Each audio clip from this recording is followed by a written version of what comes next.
Thank you. In those days, nobody makes, you don't go on a set like this and you're pronouncing somebody's name wrongly. Okay? Well, people get away with it. It's like getting away with murder. I mean, in those days, people, you woke up very early, you know, I mean, you get to location on time.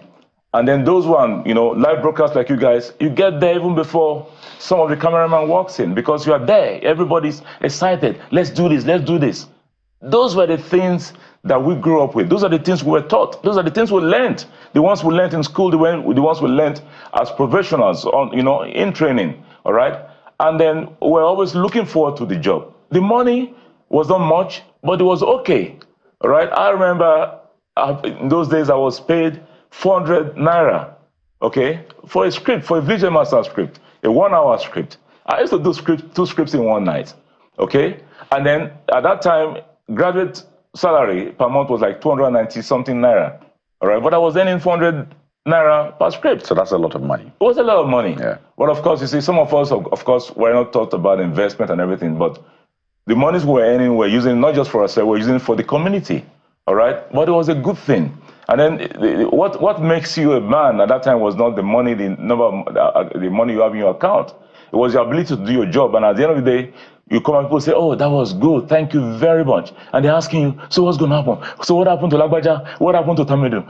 Those are the things that gives us the adrenaline to go out and work daily. And I think you've maybe identified one of the things you want this generation to learn. You talked about investment, yes, for example. And that's been a major challenge, and I think in this industry, across board. So what you have now is, yes, we understand that we want investors from out there to come in. That's correct. So the people mining our stories are the ones getting the full value for it, if you know what I mean. I know what you mean. Exactly. They're the ones, so it's like crude oil all over again. You know, the IOCs come in, they mine the crude, we export, they refine, yes, sell petrol back to us, and they're the ones on the Forbes list. But we that have a story, we have a culture, the people, majority of it, are not getting a good slice of that pie. I'll tell you something, and I'm not very, very proud of those era, all right? There was this era where the marketers, Nigerian filmmakers, were like semi or demigods, yeah, okay? Whatever they say holds water. They can just wake up today and say, look, I don't like your face. You didn't say good morning to me yesterday, and so today I'm going to call for your ban. And they do ban some of those, our A-list actors, all right? That, unfortunately, is the climb we're about to face again with this modern-day production, where a producer sources for funds, goes all out, maybe borrows money from, well, the banks really don't give that kind of assistance, but gets investors to invest in your project. And then at the end of the day, there must be aggregators you have to go through. And then, of course, because the cinema culture in Nigeria, I must commend them. They're trying. I think they have about 80 or 90 cinema outlets all over Nigeria, country, you know. But it's not enough. China, for instance, has about 10,000 cinema outlets. America has about 6,000, all right? And we're supposed to be competing against them. It's not possible. But of course, what I'm trying to get at is this country, the producers, the writers, we have the potentials to be the best. Because, look, listen, we schooled at the same places they went to. I was at UCLA, University of California, Los Angeles, all right?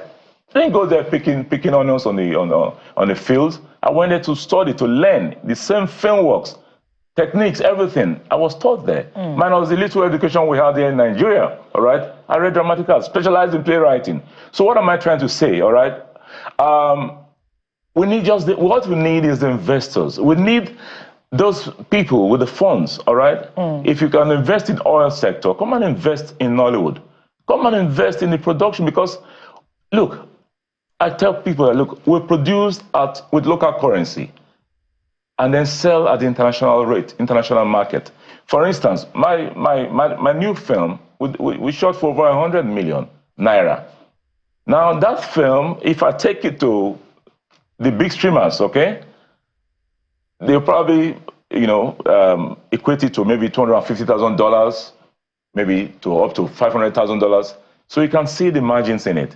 So we need to be encouraged by the investors. Let them come and invest in Nollywood. Let them come and talk to the associate movie producers, where my president, Queen Blessing Ibigisan, is doing a fantastic job. But let them talk to Nollywood. Nollywood is, in fact, Nollywood is the new oil that Nigeria is still struggling with. They don't know that. I mean, which business will you do that will give you 110% profit? It's only in Nollywood. And you can say that again, because some directors are, taking their films for viewing outside the country in major institutions. That is correct. And that's some progress. But relatedly about lessons, it would seem, and you can correct me if I'm wrong, that increasingly emerging movie directors are breaking, who double as actors, by the way, are breaking that cult of the past of marketers and directors blacklisting A-list actors for one reason or the other, because they are increasingly becoming directors of some sorts and producers, by themselves and taking on, major challenges. But how is that impacting on quality of production? And, this question is ideally for you because you were in the past president of the Association of Movie Producers. Two-time president. Yeah, we see a flurry of producers now. In fact, more content creators, on social media who are churning out one thing or the other in the name of content. So how is that impacting on quality of productions on the whole? Well, I'll say positively. For instance, if you have to shoot a film, the film itself, you must go for the high-end equipment. My last project, the equipment alone cost us over 23 million naira. Equipment alone.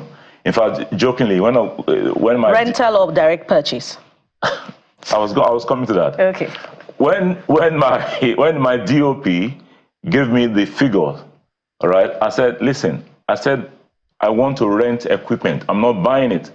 He started laughing because the time passed when I produced. When you have 2 million naira, you have all the equipment you need. But now it is, in fact, even at that figure that I mentioned, it was like, oh, Organa, because now it's subsidized. And I said, excuse me, editing alone costs for you to use a studio, you must have at least nothing less than 10 million naira. So that is post-production. Yeah. To edit your film, then you have to score your music. It's expensive, but again, it's good because it's when you use all those factors of production, you're able to sell anywhere in the world.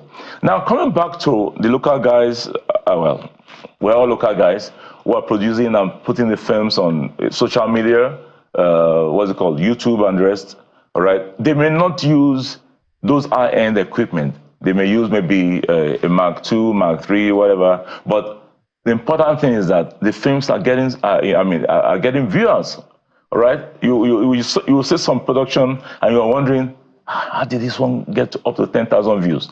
But it's those views that are counting. Mark you, Nollywood has gone everywhere. Nollywood is all over the world. Yeah. We're supposed to be number 2 to Hollywood, okay? But people love our story. There are no other writers in the world like Nigerian writers. We are the best at it, okay? All we need, again, perhaps with this show, the investors out there will say, okay, Ralph, come, let's talk to you. We need the funding because, you see, there's no way you put money in any film, even if it's a YouTube production, that you lose your money.